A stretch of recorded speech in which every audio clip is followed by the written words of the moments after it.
Hi hello வணக்கம். நவாபி சேமியா செய்யலாமா? அடுப்பத்தை வச்சு ஒரு பாத்திரம் வச்சுக்கோங்க. 1.5 லிட்டர் அளவுக்கு தண்ணி வச்சுக்கோங்க. கொதி வரட்டும். சேமியா வேகிறதுக்காக இது. இன்னொரு அடுப்பில் இன்னொரு பாத்திரம் வச்சுக்கலாம். இது கூட 1/4 கப் அளவுக்கு தண்ணி முதல்ல ஊற்றிக்குவோம். கூடவே 1/2 லிட்டர் பால் ஊற்றிக்கலாம். ஒரு வாட்டி மிக்ஸ் பண்ணி விடுங்க. ஒரு சின்ன துண்டு பட்டை போட்டுக்கோங்க. ஹை ஃப்ளேமில் வைங்க, அது கொதிச்சுட்டு இருக்கட்டும்.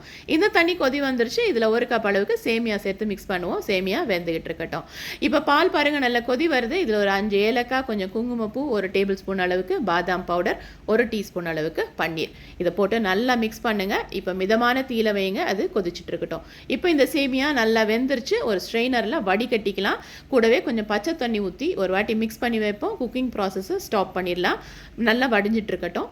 இப்போ நம்ம பால் பாருங்கள், நல்லா பாதி அளவுக்கு சுண்டி வந்துருச்சு. இதில் ஒரு 1/2 கப் அளவுக்கு சர்க்கரை சேர்த்துக்கலாம். மிதமான தீயில மறுபடியும் இது இன்னும் கொஞ்சம் நேரம் கொதிச்சுட்டு இருக்கட்டும்.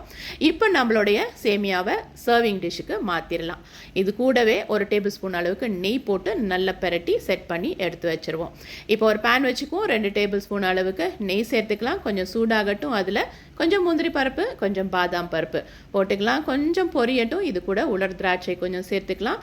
இதுவும் கொஞ்சம் பொரிஞ்ச உடனே கொஞ்சம் வெள்ளரி விதைகள், இது அளவு உங்களோட பிரியத்துக்கு ஏற்றது கூட கூட்டி குறைச்சி நீங்கள் போட்டுக்கோங்க. கடைசியாக 2 பேரிச்சம்பழம் துண்டா நறுக்கினது அதையும் சேர்த்துப்போம்.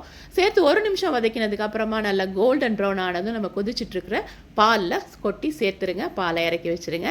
இப்போ நம்ம சேமியாவில் நல்லா பழுத்த வாழைப்பழங்கள் நல்லா அறுத்து அதை அரேஞ்ச் பண்ணிக்கலாம். கூடவே 1/4 கப் அளவுக்கு ஃப்ரெஷ்ஷாக துருவின தேங்காய் பூ அதையும் சேர்த்துக்குவோம்.